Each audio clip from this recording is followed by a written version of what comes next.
études de droit, pour commencer, puis j'ai bifurqué à partir de la licence en Sciences Po. Ensuite, j'ai été faire un DEA, donc Master 2 maintenant, mais DEA encore à l'époque, à l'Université de Paris 1 Panthéon-Sorbonne. Voilà. DEA qui m'a ensuite amené à entamer une thèse de doctorat en sciences politiques.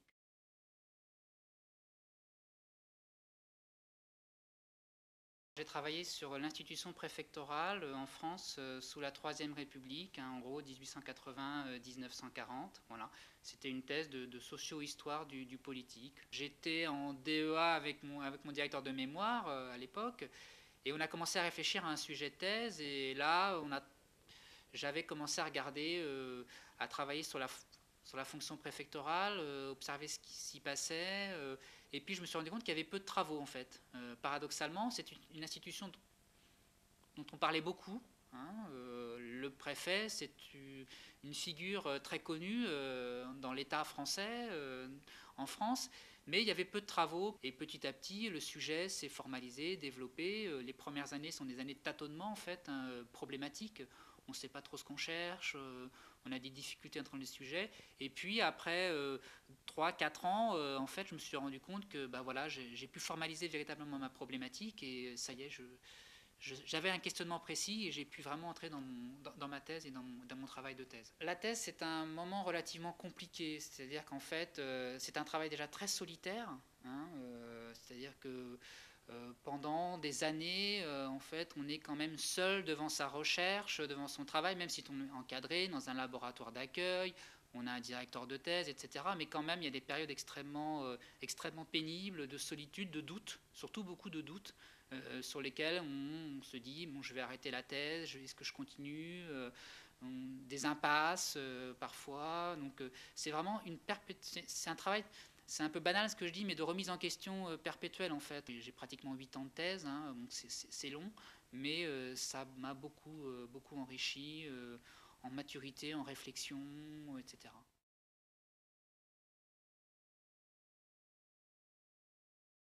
La soutenance, c'est quelque chose de toujours très, à la fois un moment d'émotion intense, c'est un aboutissement, on rend un travail conséquent, euh, on s'y est donné beaucoup, on a mis beaucoup de soi, donc forcément qu'il y a une forme de solennité aussi dans la soutenance. On est devant un jury qui vous juge, de gens qui vous ont lu très attentivement. Moi, il y avait un jury de 6 personnes. La soutenance s'est très bien passée, j'ai été qualifié, j'ai eu un poste, j'ai eu la chance d'avoir un poste tout de suite, donc évidemment, pour moi, enfin, d'un point de vue strictement personnel, c'était tout à fait bénéfique.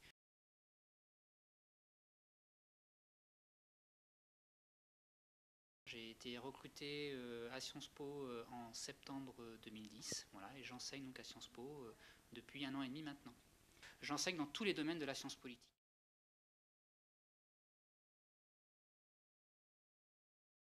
Je conçois le métier à la fois enseignement-recherche, c'est-à-dire qu'en fait, on ne peut pas dissocier les deux en tant qu'enseignant-chercheur. Je suis tenu à faire un service d'enseignement. Pour un maître de conférence, c'est 192 heures équivalent TD, ou 128 heures de cours magistraux. Et donc, je pense que les deux se complètent très bien, c'est-à-dire que la recherche va nourrir mon enseignement et vice-versa. L'enseignement me permet de garder également un pied dans la réalité plus concrète, la proximité avec les étudiants, le débat, les échanges, ça nourrit également mes recherches. Donc je pense que les deux fonctionnent en parfaite harmonie.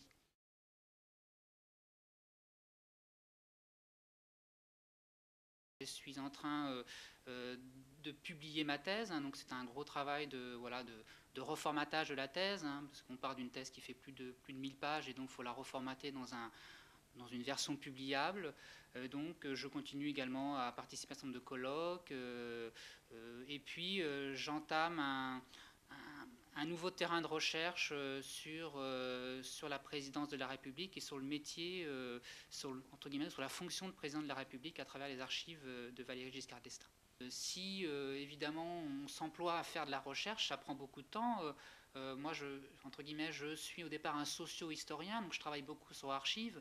Donc c'est des déplacements aux archives nationales à Paris, dans les dépôts d'archives départementales, dans d'autres dépôts d'archives. Donc c'est vraiment un investissement de longue haleine et qui permet peu à peu de formaliser des recherches et de travailler dessus. L'objectif, c'est de publier, hein, comme tout enseignant-chercheur, c'est-à-dire publier dans des ouvrages collectifs, dans des revues, également publier des ouvrages. Donc c'est la version visible de la recherche, c'est la version ultime de la recherche, c'est-à-dire la visibilité, c'est la publication. Quand on travaille un sujet de recherche, on a évidemment un cadrage analytique, donc on est toujours inspiré par un certain nombre d'auteurs sur lesquels on puise un certain nombre de sources et de ressources pour alimenter son travail de recherche. J'ai des auteurs qui m'ont plus ou moins marqué, bien sûr, mais je serais, entre guillemets, incapable de vous dire que voilà, je me situe dans telle ou telle lignée. J'essaye d'être le plus, voilà, d'avoir une approche hétéroclite, hétérogène de la recherche, sans me fermer dans une chapelle idéologique. Voilà, je suis pas bourdieusien par exemple, je le suis d'une certaine façon, mais je ne suis pas exclusivement bourdieusien. Enfin, voilà, je ne me prétends pas fermé dans une chapelle idéologique en tout cas.